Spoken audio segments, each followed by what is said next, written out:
It is 1783, and the smoke is clearing in the wake of the Revolutionary War. Over the course of 8 grinding years, General George Washington has led a force of shopkeepers, farmers, and Native American allies to victory over the greatest military power in the world. A new nation has been born, independent and free. The founders must form a national government. In 1787, through months of passionate debate, they create a written constitution. For the country's highest office, they imagine something new in the history of the world. A leader not born to power like a king or queen.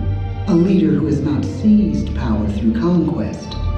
A leader not separate from the people, but elected by the people, from among the people. We, the people. This is a new idea, an American idea, the idea of a president.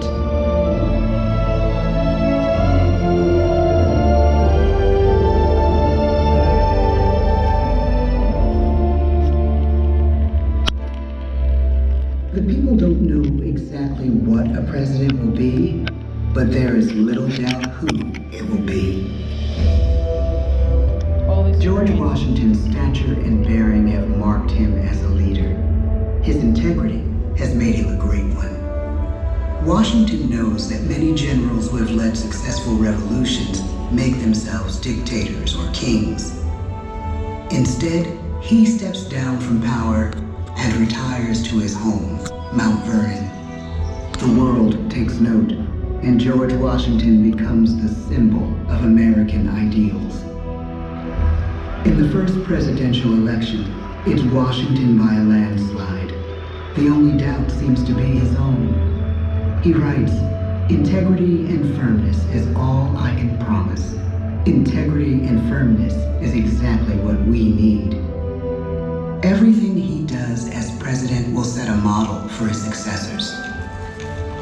His final act may be the most important of all. After 2 terms, with no term limit in the Constitution and amid overwhelming support to stay in office, he steps down once again and hands power back to the people. He wants us to speak, to elect a new president. During the early years of the Republic, we choose leaders as different as Thomas Jefferson, John Adams, and Andrew Jackson. Elections are often bitter. Each president stands at that fiery intersection where personal character meets the challenges of the times. Some call the presidency a glorious burden. Jefferson calls it a splendid misery. We, the people, must choose well. We elect 15 presidents before the course of history brings us to the edge of a crisis like no other. A nation born of freedom still permits slavery. As the country pushes west, will new states be slave or free? The question produces bitter conflict. The issue rocks the election of 1860 and brings Abraham Lincoln onto the national stage. The tall, lanky, some say uncouth candidate from Illinois is a master of words at a time when speeches are printed in full for people to read. A house divided against itself cannot stand, he has said. With Lincoln's election, the House does indeed divide. Civil War. 11 states secede from the Union. The war becomes a defining passage in the American story. The president's own inner strength and depth of character changed the course of history. Lincoln had come up the hard way on the American frontier, desperately poor, with less than a year of formal schooling. His early years were scarred by tragedy, the death of his mother, his sister, his first love. He struggles with depression, but never loses his determination to rise above it. He once said he's driven by a desire to leave the world a little better place for having lived in it. The war rages. Lincoln fights to preserve the Union and end slavery. Neither is a sure thing. At Gettysburg, Pennsylvania, 6 months after one of the bloodiest battles of the war, the president dedicates a cemetery to the thousands of soldiers who died there, in words we can never forget.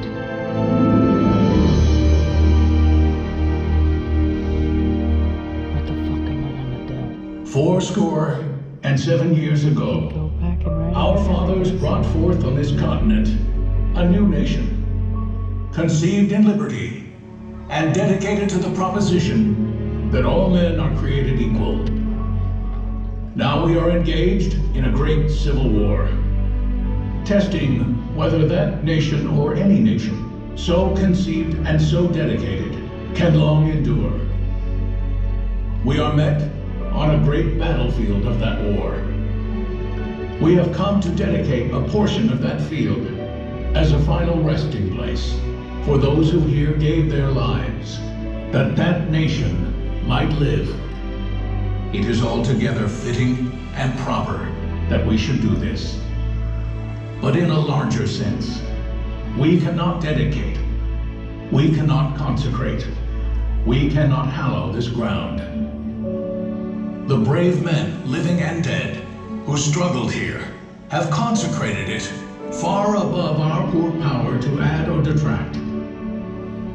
The world will little note, nor long remember what we say here, but it can never forget what they did here. It is for us, the living, rather, to be dedicated here to the unfinished work which they who fought here have thus far so nobly advanced. It is rather for us to be here dedicated to the great task remaining before us, that from these honored dead we take increased devotion to that cause for which they gave the last full measure of devotion. That we here highly resolve that these dead shall not have died in vain, that this nation, under God, shall have a new birth of freedom, and the government of the people, by the people, for the people, shall not perish from the earth. The blood of over 500,000 Americans is spilled in this civil war. President Lincoln's enduring hope is to give true meaning to the sacrifices of so many, to lead us to that new birth of freedom. With the end of the war and the end of slavery, a new birth truly begins.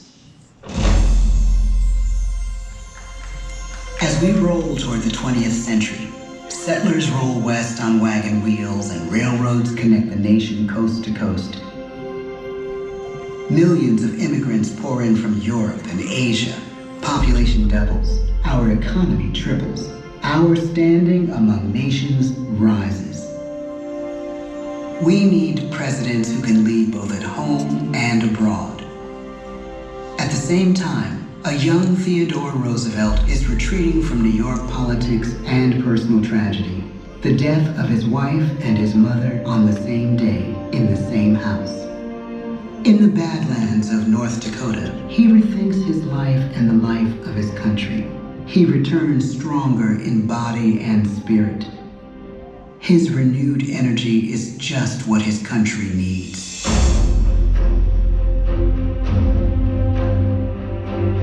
American industry is booming, but social tensions are rising. A progressive movement is bubbling up, pushing for change, and change is needed in the working and living conditions in cities. The gap widens between rich and poor. The demand for change grows stronger. Teddy Roosevelt is a knight on a crusade. He speaks with force and vitality in clear terms that make colorful headlines at a time when mass market newspapers have become the new media. To define his foreign policy, he borrows a phrase from an African proverb: speak softly and carry a big stick. But his greatest accomplishments are made at home. He breaks up giant monopolies, protects workers' rights, and calls for a square deal for all Americans, rich and poor, capitalist and wage earner. And a square deal for every man and every woman in the United States. He calls on America to be as great as the natural grandeur of its lands.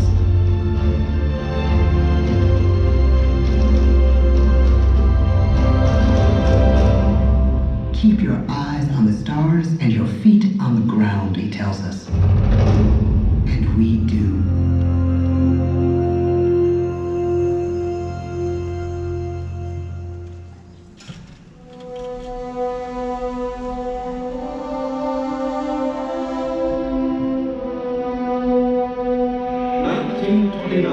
The bottom fell out of the market. 12 million unemployed. The bread lines and the soup. The results of the 1932 election now appear. When we elect our 32nd president, it is the worst of times.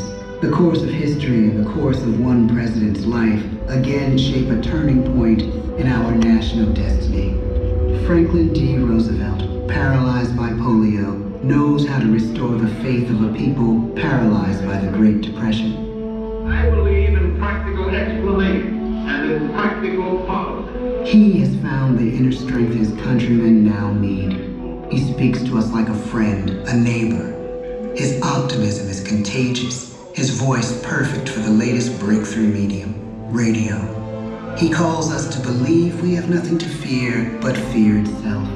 And we do believe. Tonight's attacks on England are perhaps the most widespread of the war in the course of the day. But an even greater challenge dominates his final years in office. The Second World War.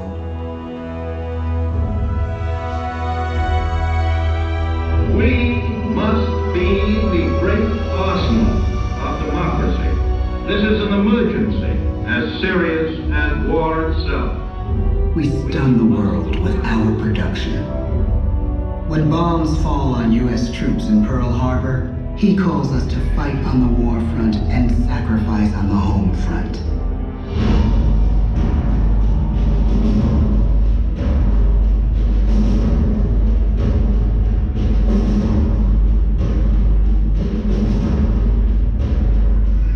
The harder the sacrifice, the more glorious the triumph. So spoke America in the year 1776. So speak Americans today. The world changes. The country changes. And yet, in one sense, what we need most from our presidents has never changed. A guiding vision that calls forth the best that America can be. Will outer space be developed for the benefit of all mankind? Or will it become another focus for the arms race? The choice is urgent, and it is ours to make. Ask not what your country can do for you. Ask what you can do for your country. But really, it's all of us who must overcome the crippling legacy of bigotry and injustice. And we shall overcome. One of the agreements that President Sadat and Prime Minister Begin are signing tonight is entitled A Framework for Peace in the Middle East. Mr. Gorbachev, tear down this wall.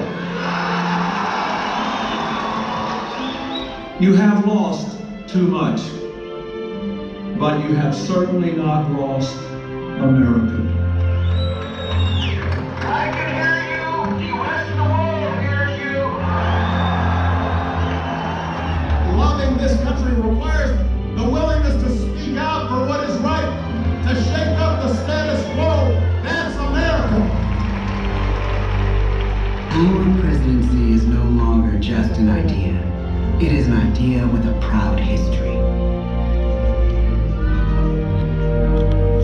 Ladies and gentlemen, the presidents of the United States of America.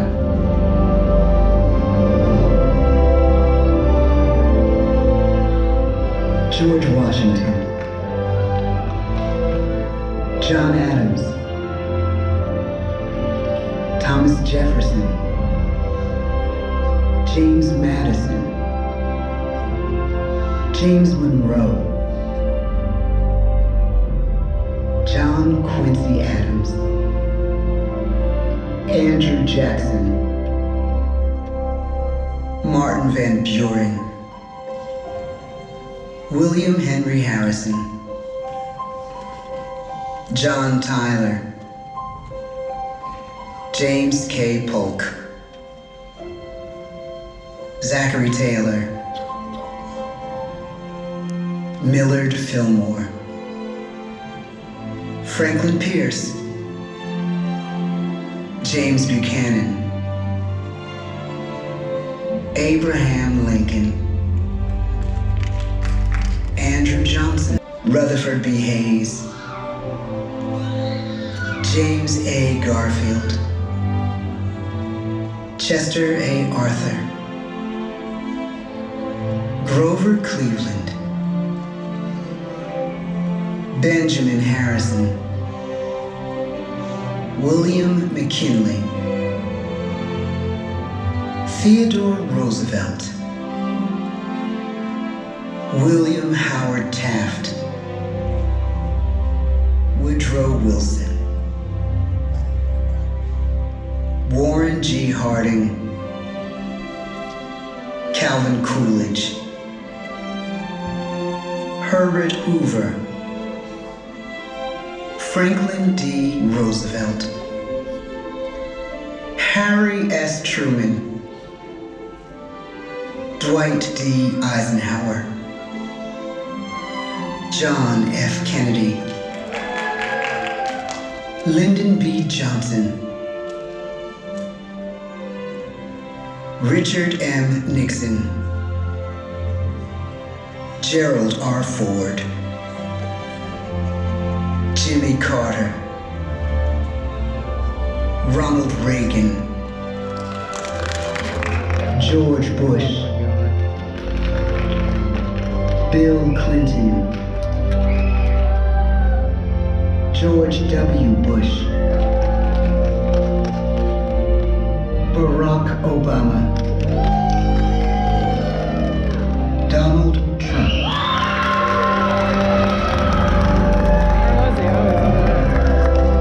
As we have from the beginning.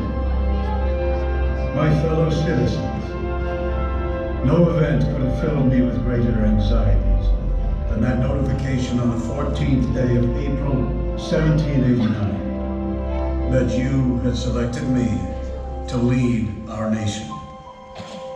But it was with the confidence of my fellow citizens that I took an oath. 35 simple words that have been repeated by every American president throughout history.